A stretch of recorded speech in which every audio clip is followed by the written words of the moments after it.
போட்டதனால் இன்று காலை ஒரு கருத்தை சொல்லி இருந்தார்கள்.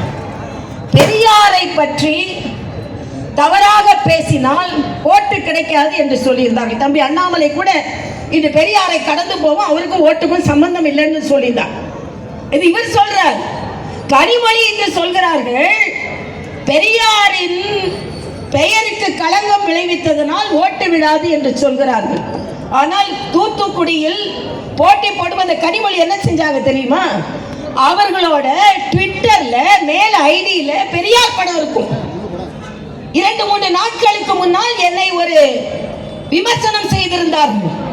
அப்பொழுது நான் சொன்னேன், இது பணங்காட்டு நரி, சலசலப்பிற்கு அஞ்சாது என்று சொன்னேன்.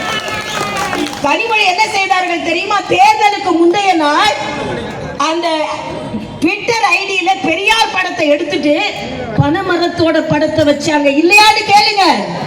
பெரியாரை விட பனைமரம் அதிக ஓட்டு வாங்கி கொடுக்கும் என்று கனிமொழி நினைத்தார்கள். ஆனால் இன்று பேசுகிறார்கள். இன்னைக்கு தயாநிதி மாறனும் தமிழச்சி தங்கபாண்டியனும் பார்லிமெண்ட்ல பேசுறதை நீங்க பாத்தீங்கன்னா நாடகம். எல்லா மாநில பாராளுமன்ற உறுப்பினர்களும் வளர்ச்சியை பற்றி பேசுகிறார்கள். இந்த மாநிலத்தை சார்ந்தவர்கள் மட்டும்தான் சமஸ்கிருதம் ஹிந்தி என்று பேசிக் கொண்டிருக்கிறார்கள். ஆனால் நாங்கள் சொல்கிறோம், இன்று தைப்பூசத்திற்கு நீங்கள் ஆட்சி செய்யும் போது தமிழில் தமிழக மக்களுக்கு யாராவது வாழ்த்து சொன்னார்களா? எங்களது பாரத பிரதமர் தைப்பூசம் கொண்டாடும் ஒவ்வொருவருக்கும் தமிழில் வாழ்த்து சொல்லி இருக்கிறாரே, தமிழர்கள் நீங்களா? மரியாதைக்குரிய பாரத பிரதமரா? இன்று இந்த நாட்டில் நடக்கும் அத்தனை கொள்ளைகளுக்கும் கொடிகாத்த குமரனை நாம் கேள்விப்பட்டிருக்கிறோம். திமுக கொடிகாத்த குற்றவாளிகளை நாம் இன்று பார்த்து கொண்டிருக்கிறோம். திமுக கொடி என்றாலே அதற்கு லைசன்ஸ். ஆக இன்று இந்த பட்ஜெட் சாமானிய மக்களுக்கான பட்ஜெட் என்பதை தெளிவுபடுத்துகிறோம். இதை எல்லா இடங்களிலும் நாங்கள் செல்வோம். தமிழ்நாட்டில் ஒரு பழமொழி உண்டு, மோரை கூவி கூவி தான் விற்கணும், கல்லு உட்கார்ந்த இடத்துல வித்து போயிடும் அப்படின்னு.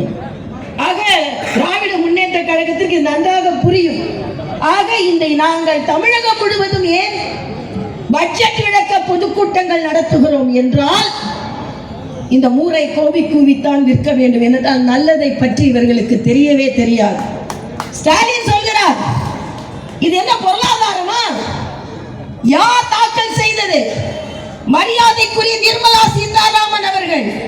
தொடர்ந்து ஒரு பெண் தமிழச்சி 8வது முறை தொடர்ந்து பாராளுமன்றத்தில் பட்ஜெட் தாக்கல் செய்ததற்காகவாவது தமிழகத்தை சார்ந்தவர்கள் நீங்கள் பிரதமருக்கு மாலை போட வேண்டும். ஸ்டாலின் அவர்களே, மாலை போட வேண்டும். யார் கொடுத்தீர்கள்? எப்பொழுது அந்த வாய்ப்பை தமிழச்சிகளுக்கு கொடுத்தீர்கள், தமிழர்களுக்கு கொடுத்தீர்கள். ஆனால் இன்று மரியாதைக்குரிய பாரத பிரதமர் அவர்கள் அப்படிப்பட்ட வாய்ப்பை கொடுத்துக் கொண்டிருக்கிறார்கள். நீங்கள் பேசுகிறீர்கள். எங்களுக்கு அதை பற்றி கவலை இல்லை. ஏனென்றால் நீங்கள் வீட்டுக்கு போகிறவர்கள் பேசிவிட்டு போங்கள். ஆனால் ஒன்றை மட்டும் நான் சொல்கிறேன். கலைஞர் ஒரு முறை பேசும்போது நான் கேட்டேன், 1967 அண்ணன் இருக்கிறார், தம்பி நான் இருக்கிறேன், அண்ணனும் தம்பியும் சேர்ந்து காங்கிரஸை வீட்டுக்கு அனுப்புவோம் என்ற பேச்சை நான் கேட்டிருக்கிறேன்.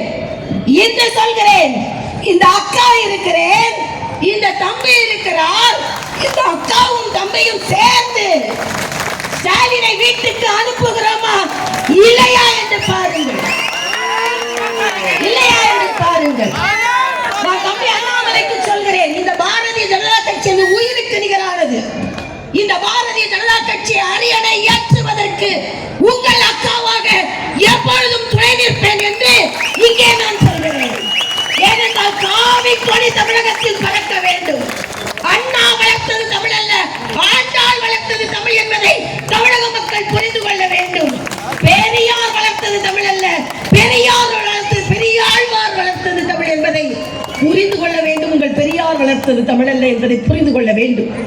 ஆக இன்று நாங்கள் திருவான்மியூரில் விதைத்திருக்கும் விதை விருட்சமாக மாறி 2026 இந்த திராவிட மாடல் திருட்டு கூட்டத்தை வீட்டிற்கு அனுப்புகிறதா இல்லையா என்று பாருங்கள்.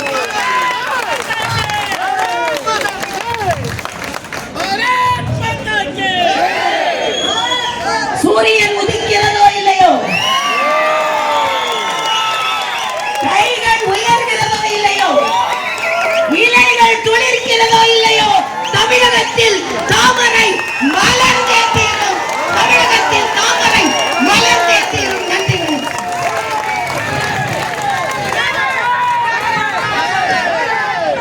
நீங்கள் ஆவலுடன் எதிர்பார்த்துக் கொண்டிருக்கும் நமது தலைவர் அவர்கள் வீரவை ஆற்றுவதற்கு முன் நமது பெருங்கூட்ட பொறுப்பாளர் மரியாதைக்குரிய கருநாரதன் அவர்கள் அனைவரும் வரவேற்று பேசுவார்.